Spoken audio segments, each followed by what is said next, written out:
como ovelhas, cada um se desviava pelo caminho, mas o Senhor fez cair sobre ele a iniquidade de nós todos. Senhor, fala conosco nessa noite, nos ensina a sua palavra, revela-nos a sua verdade, e que nessa noite tão especial, onde nós nos reunimos aqui em teu nome, para trazer memória o seu sofrer, seu sacrifício naquela cruz, carregando os nossos pecados, levando sobre si o nosso jugo, o castigo que nos traz a paz, tomando sobre os seus ombros uma rude cruz, a nossa cruz, carregando o nosso peso e levando sobre si a nossa condenação. Viemos aqui nessa noite todos reunidos para trazer memória ao seu sofrer, para glorificar e exaltar o teu santo nome. Obrigado, meu Deus, pelo seu grande amor e pelo nosso resgate. Em nome de Jesus, meu Deus, nós te agradecemos. Amém e glória a Deus. Amém, meus irmãos. Veja aqui onde a gente leu aqui Isaías, ele declara que todos nós andávamos como desgarrados, como ovelhas sem pastor. Desgarrados, meus irmãos, quer dizer perdidos, desamparados, sem rumo. Nós estávamos dessa forma, perdidos e desgarrados.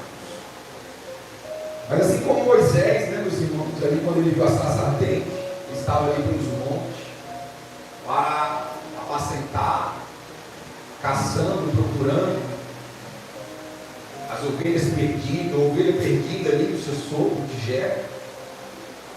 Assim também o Senhor, ele nos procurou e nos encontrou.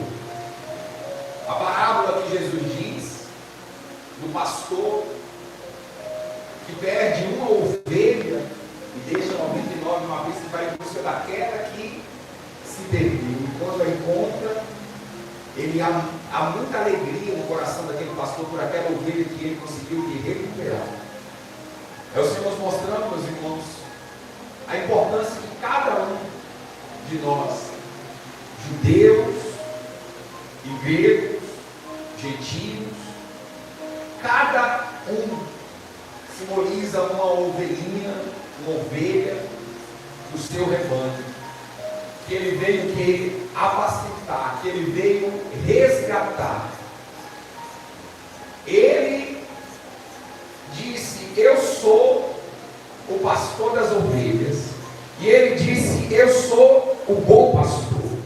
E ele disse: o bom pastor dá vida pelas ovelhas. O Senhor, meus irmãos, é o nosso pastor.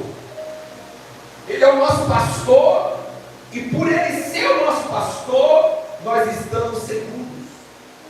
Nós fomos salvos, nós fomos resgatados. Ele deu a vida pelo nosso resgate, porque o bom pastor dá vida pelas ovelhas. A ovelha, quando tem um bom pastor, ela está segura, ela está salva. No Salmo 23, Davi ele diz: o Senhor é o meu pastor, nada me faltará.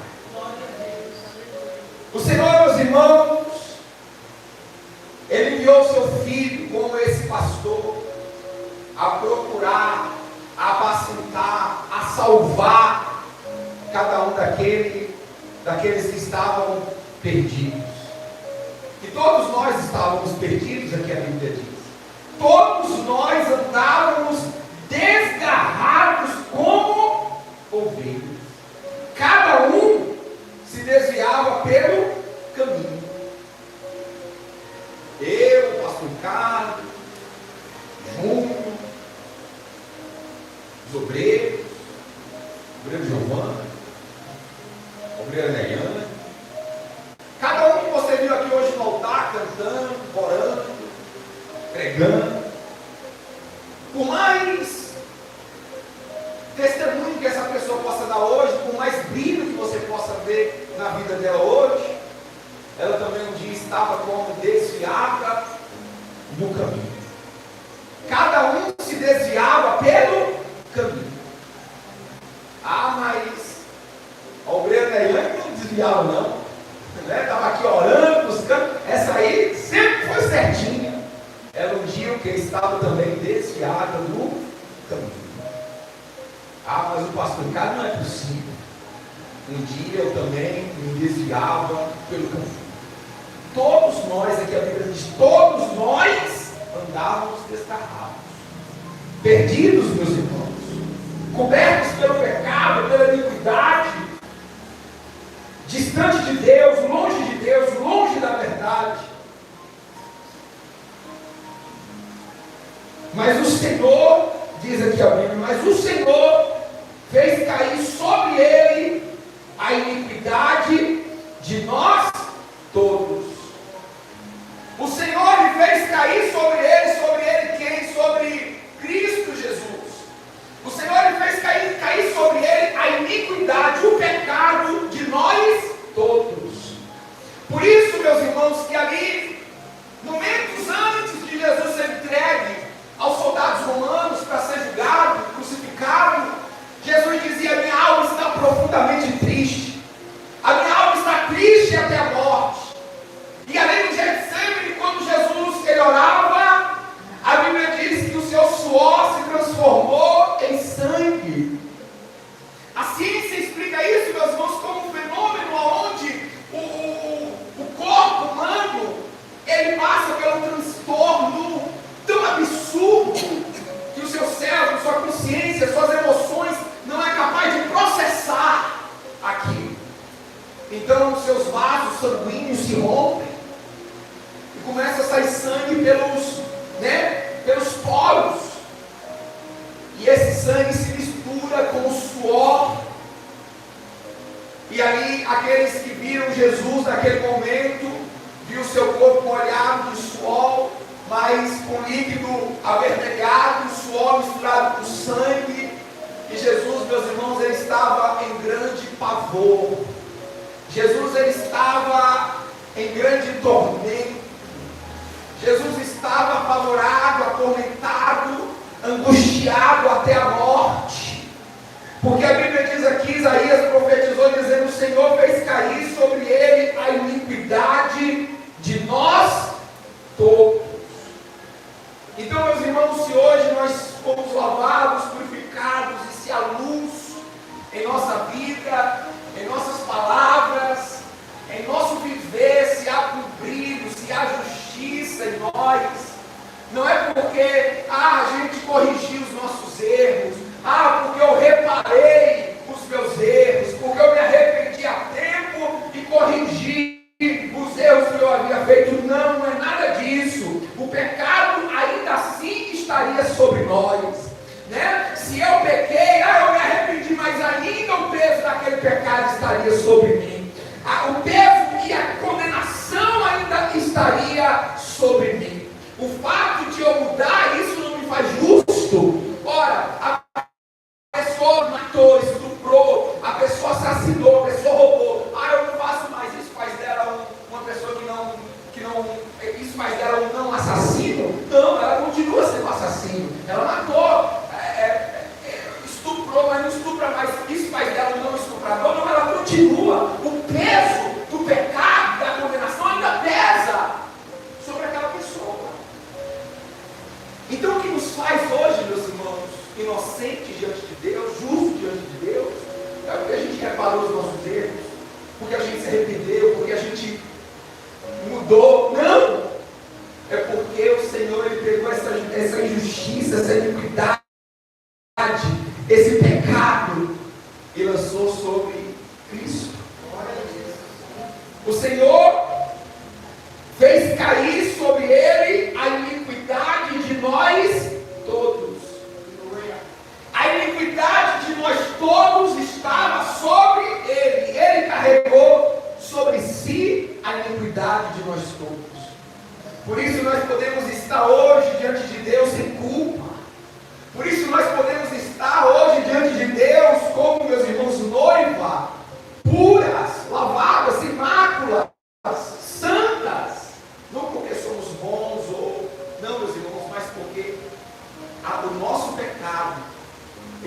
sobre si.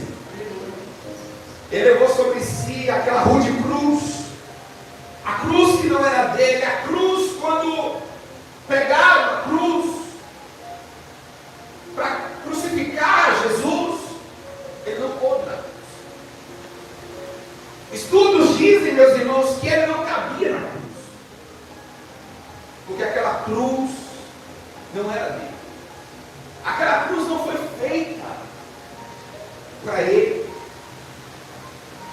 Aquela cruz, meus irmãos, era para Barrabás. Que Barrabás, meus irmãos, não representa o homem, mas representa todos nós. Representa eu, representa você, meus irmãos. Foi poupado pelo sacrifício de Cristo. Foi libertado pelo sacrifício de Cristo. Pôde mais uma vez sorrir, pôde recomeçar pelo sacrifício de Cristo. E ele carregou aquela cruz que era nossa. Carregou naquela vida dolorosa. A Bíblia diz que ele carregou aquela cruz, deixando um rastro de sangue, de sofrimento, mas o sofrimento, meus irmãos, não expressado.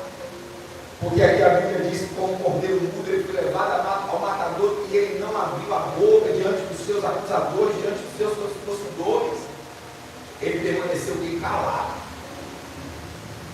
Ele não se justificou, ele não se inocentou, mas ele assumiu a nossa culpa. Ali, meus irmãos, naquela cruz, ele assumiu o nosso lugar. A Bíblia diz que houve trevas sobre a terra, tudo se escureceu, o sol não brilhava mais. E por volta das 3 horas da tarde, a 9ª hora, a Bíblia diz, ele suspirou, dizendo: tudo está feito. Mas ele disse antes: Deus meu, por que me desamparaste? Ali Jesus, ele se viu, meus irmãos, sozinho. De fato, Jesus, ele era necessário que ele assumisse o nosso lugar. E era assim que nós estávamos, sozinhos e sem Deus. Desgarrados, perdidos, cheios de pecado, de iniquidade. E assim Jesus se fez naquela cruz. Se fez maldição no nosso lugar. Deus meu, por que me desamparaste? Ali naquela cruz, meus irmãos, Jesus estava, aparentemente, ele estava totalmente vencido, entregue. Aparentemente ele estava, meus irmãos, sem nenhuma honra, sem nenhuma glória, sem nenhum vigor, sem nenhuma beleza, sem nenhuma majestade, sem nenhum poder, sem nenhuma virtude. Isaías diz assim: não havia nada que nos agradasse. Está aqui o Isaías, capítulo 53.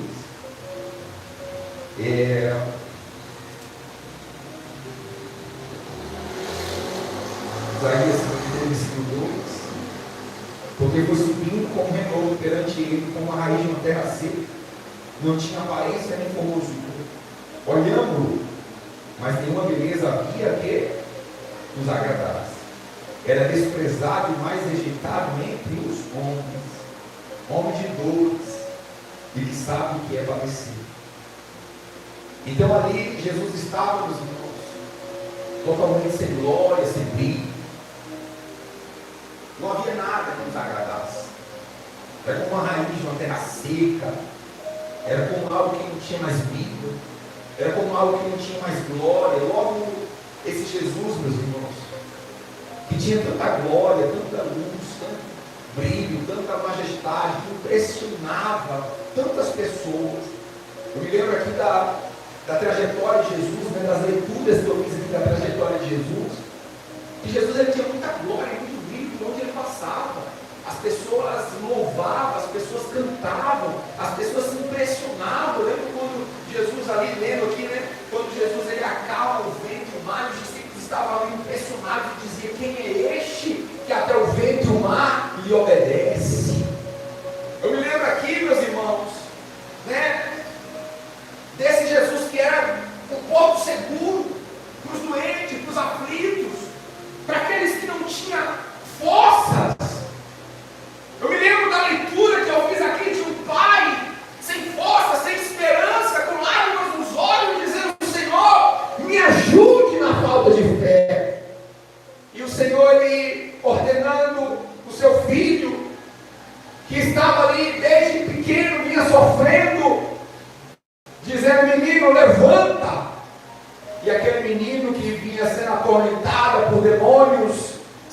porta, meus irmãos, e aquele pai se alegra, com lágrimas nos olhos, ele viu em Jesus o que? O seu porto seguro, a sua segurança, ele viu força para ele que já não tinha mais força.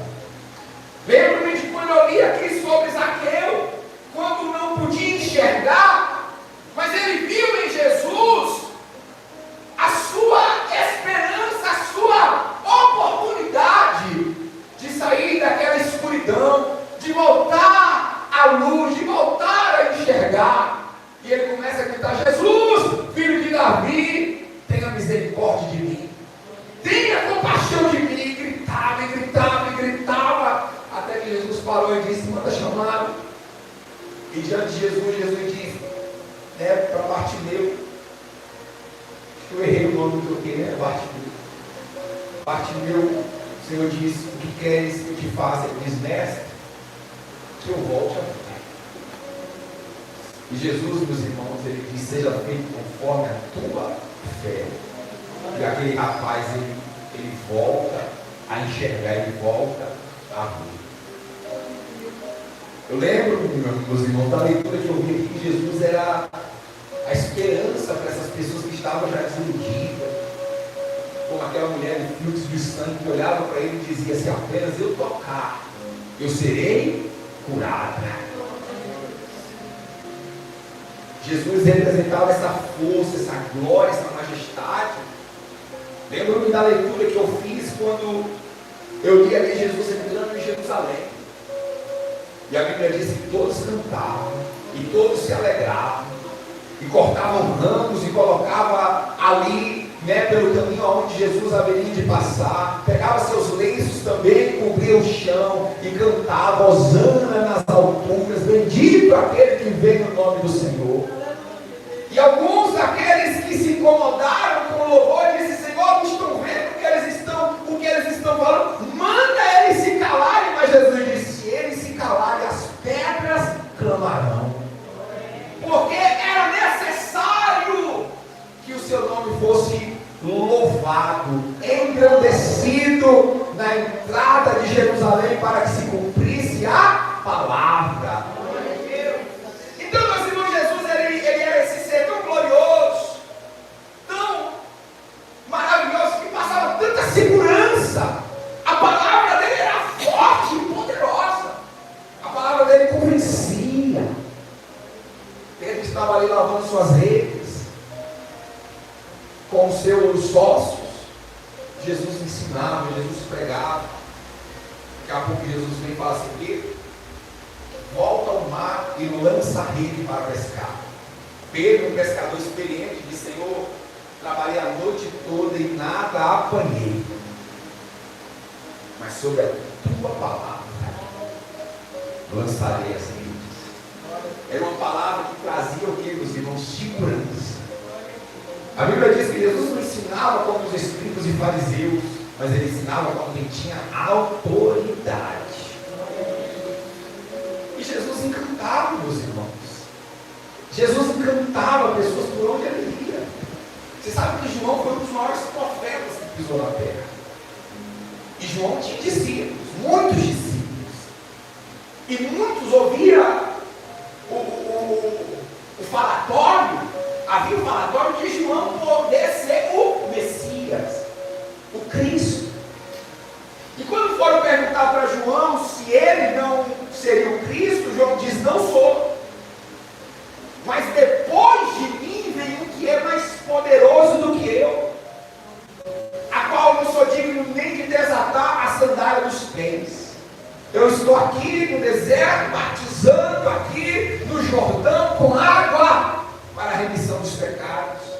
Mas esse que vem após mim vos batizará com Espírito e com fogo.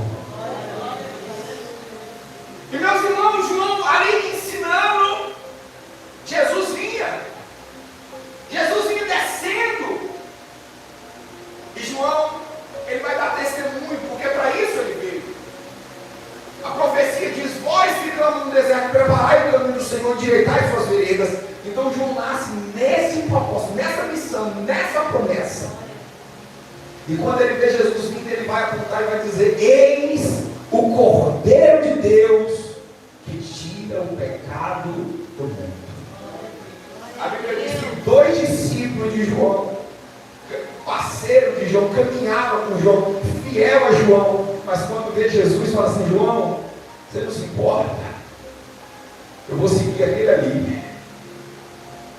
E eles vão e começam a seguir a quem? A Jesus. Jesus fala: o que vocês querem? Senhor, onde o Senhor repousa? Jesus vem, veja. E eles começam a seguir a Jesus.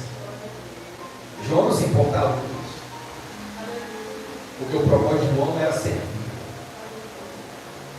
O propósito de João era servir, não era ser adorado, aplaudido, aclamado, elogiado. João, ele estava ali para servir. Quando perguntaram para João: quem és tu? Dize-nos, se não és o Cristo, se não és profeta, se não és, quem és tu? Fale para a gente dar essa resposta para quem nos enviou. João diz: eu sou a voz que clama no deserto.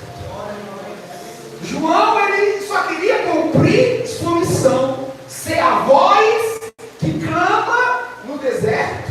Endireitai o caminho do Senhor, preparai as veredas do Senhor. João estava ali para isso. João não estava ali para agradar ninguém, mesmo porque ele foi morto pelas suas palavras. João não estava ali, meus irmãos, para agradar os fariseus, porque quando eles vieram para ser batizados, João disse assim: quem nos induziu a fugir da ira vindoura, produza frutos dignos de arrependimento antes de vocês virem se batizar. João não estava para procurar riqueza e glória, pois vivia pelos desertos, se alimentava de gafanhoto e mel, se vestia de pelos de animais. Era assim que João era.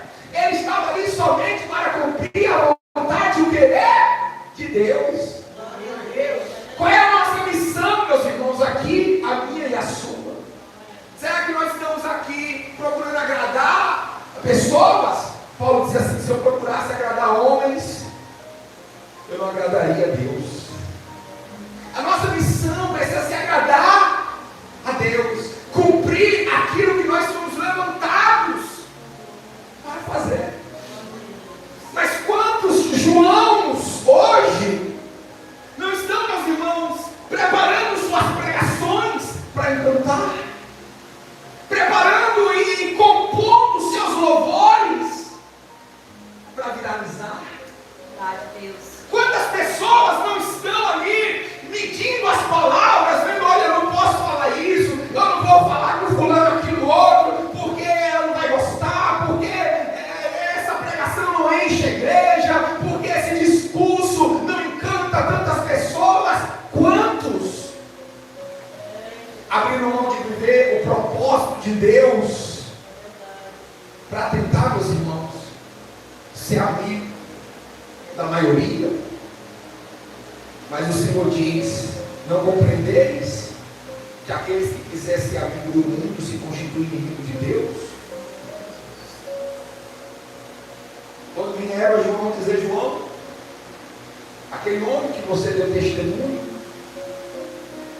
aquele chamado Jesus, eu ouvi dizer que ele está tendo mais discípulos que você, está batizando mais que você. João diz: o que importa que ele cresça e eu diminua. Esse é o papel daquele que compreendeu o seu chamado e sabe que é certo, que ele cresça. A importância é essa, que ele cresça. Porque esse, meus irmãos, ele mesmo se reduziu a nada, à humilhação, ao escárnio, ao pó, à vergonha. E aquele que muito se humilhou, Deus muito exaltou. Filipenses diz que o Senhor lhe deu um nome que está acima de todos os nomes, e ao nome de Jesus se dobrará todo joelho, no céu, na terra e debaixo da terra. Toda língua confessará que Jesus Cristo é o Senhor. glória e majestade, agora estava na cruz, dizendo: Deus meu, por que me desamparaste? Sem nenhuma glória, sem nada belo, nada que nos agradasse, meus irmãos. Por isso as pessoas não entendiam, muitos diziam: esse aí é o Filho de Deus, o Messias, salvou a tantos e não consegue se salvar. Que desça dessa cruz, se é Filho de Deus, e julgava Jesus e não compreendia como que poderia esse ser o Cristo. Um dos ladrões, pois foi crucificado, dois ladrões lá de direita e esquerda, dois ladrões foram crucificados com Jesus. Um deles dizia assim: se és filho de Deus, desce dessa cruz, salva-te a ti mesmo e a mim, então creremos que tu és o Filho de Deus.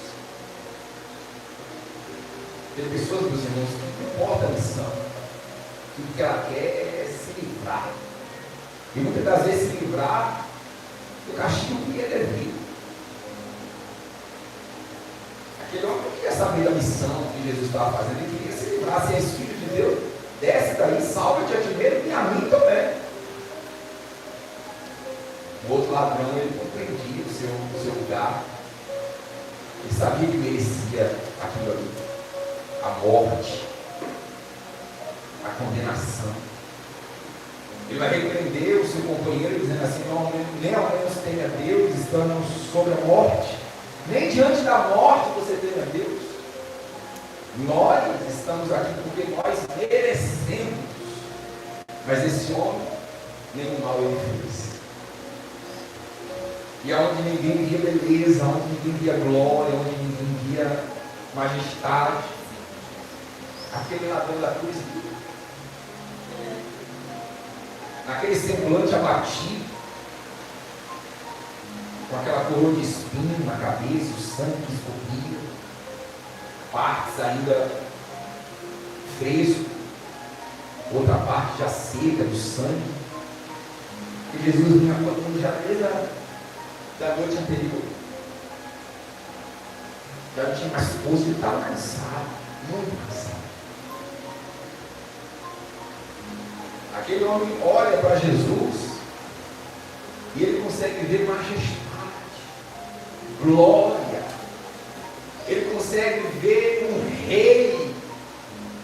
Olha, meus irmãos, eu creio que esse malfeitor da cruz, ele é a fé encarnada. Se a fé é a convicção do que não se pode ver, aquele homem teve convicção de tudo que ele não pôde ver. Ele viu o rei num homem humilhado, num homem vencido. Ele viu um ser cheio de glória em uma pessoa que estava ali na mesma situação que ele, vencido, humilhado, cheio de cuspes.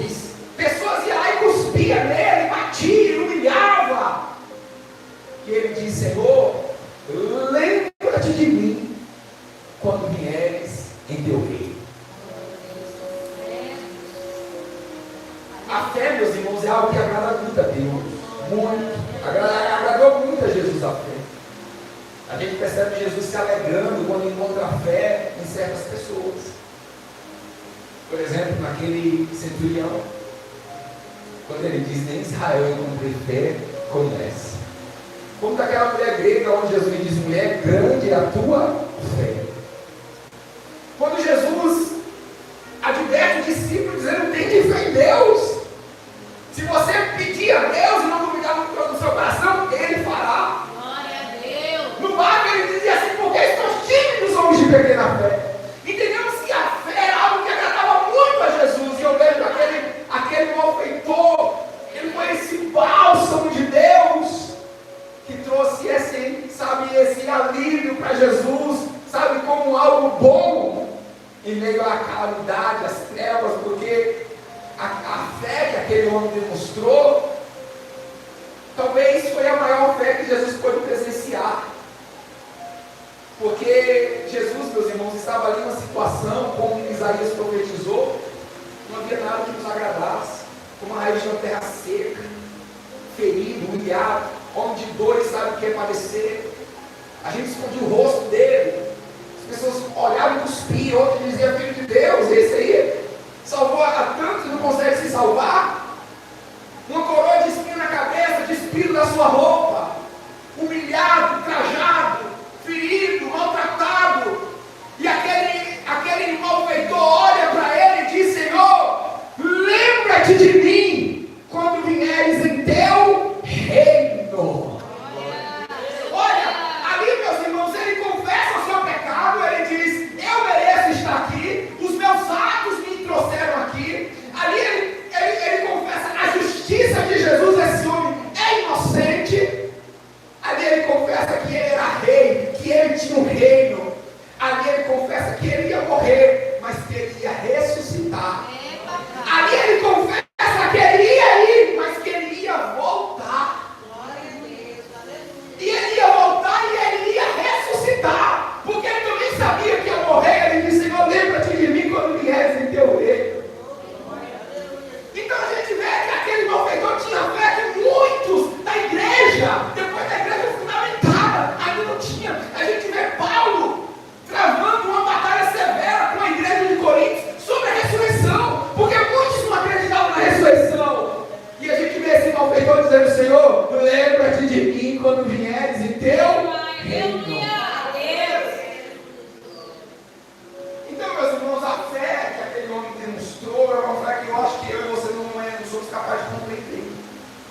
Mas Jesus, Deus, o Pai, em Jesus, são os únicos que sabem quanto aquele homem trouxe paz, alegria e refrigério para o coração de Jesus. Porque a Bíblia diz isso, que ele verá o resultado, o fruto do penoso trabalho das suas mãos.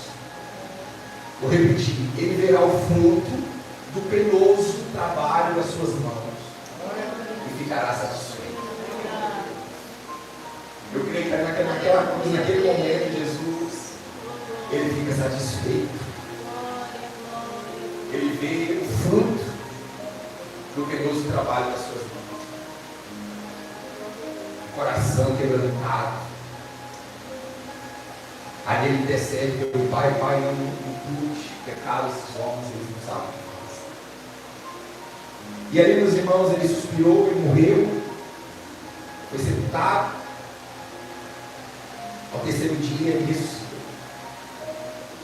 Ele se ressuscitou, meus irmãos, e ele foi para Deus. E a Bíblia diz que ele morre pelos nossos pecados. E ele ressuscita para a nossa justificação.